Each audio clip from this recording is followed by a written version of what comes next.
Hi everyone, today I have got a video collaboration that I'm doing with Kate the Sleepy Teacher. I'm doing the letter S and we're going to be talking about stress.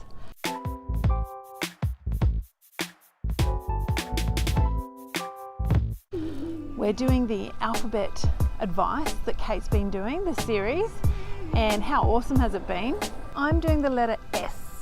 And I thought that I would do the topic of stress for teachers because stress is a very real issue for us teachers. And if you've been teaching for even just a few weeks, you know how stress can sneak up on you. So I thought that today, this evening, I would talk to you about two types of stress as I see it as a teacher. You've got inevitable stress and you've got avoidable stress. Avoidable stress is stuff that you can handle, that you can deal with, that you can keep at bay.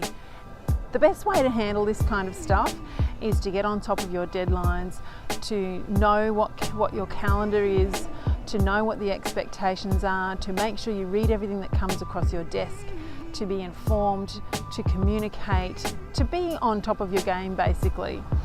And if you're on top of your game, if you are keeping up with your professional reading and you're meeting all of your deadlines, in fact if you're getting prepared for your deadlines ahead of time, you will reduce the amount of stress. You will put that avoidable stress in its place, which is far, far away from you, which makes for a happier and more productive and effective teacher. The other kind of stress, the inevitable stress, is something a little bit different. These are things like decision fatigue, conflict, parental complaints, behavioural issues with students, difficult co-workers, trying to deal with the system that you're working in. Those kinds of things are inevitable, but they're not out of your control, or you can manage them somewhat. And these are my basic tips for managing that kind of inevitable stress. First of all, simplify your life. Simplify your life inside of school and outside of school. So what I mean by that is teachers are very capable people who are used to working by themselves and in a team. And so what happens is we're drawn to, and also people put upon our shoulders, the responsibilities of lots of things in the community. Well, guess what? You don't have to do all of that stuff. Pick one or two things that you're passionate about and focus on them. You do not have to do everything. The next one is to learn to say no, both inside and outside of school. Just because you can do something doesn't mean you have to do something, because when your plate is full and overflowing, that's when you are likely to have a meltdown, a breakdown, and not be able to function effectively. The next thing is to have things to look forward to. So have little things in your life, and Kyle Thane talks about this a lot actually. Have things in your life that bring you joy and pleasure and satisfaction and fulfillment, and make sure that you incorporate those things into your everyday life. Yeah, I think having things to look forward to is really, really vital actually. The next one is to know your support systems, and that includes family, friends, whatever things that make you feel fulfilled. That is your support system, your support network, and don't hesitate to reach out to them when needed, because this is an extremely complex and difficult job, and sometimes you're going to get some of that inevitable stress, and you need to have systems in place to help you deal with that.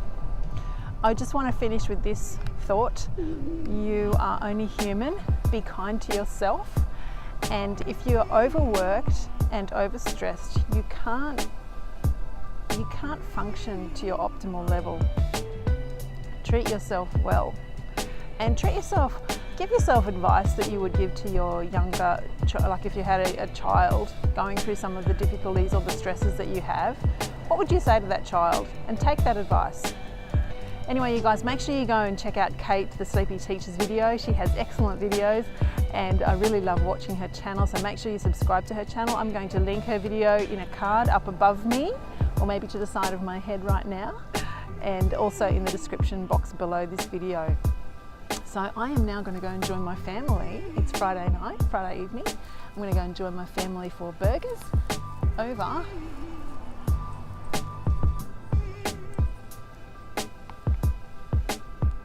there it is. I'm now going to go and join my family for burgers over there.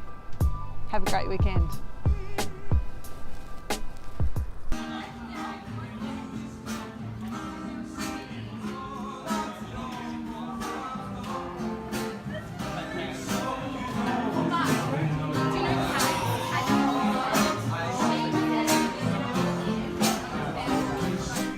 Yeah, I make little YouTube videos, so I thought I'll just quickly do one before the sun goes down. A YouTube video? Yeah. About teaching, really. Oh. Yeah. Wow. Oh, cool. Yeah, it's a bit of fun.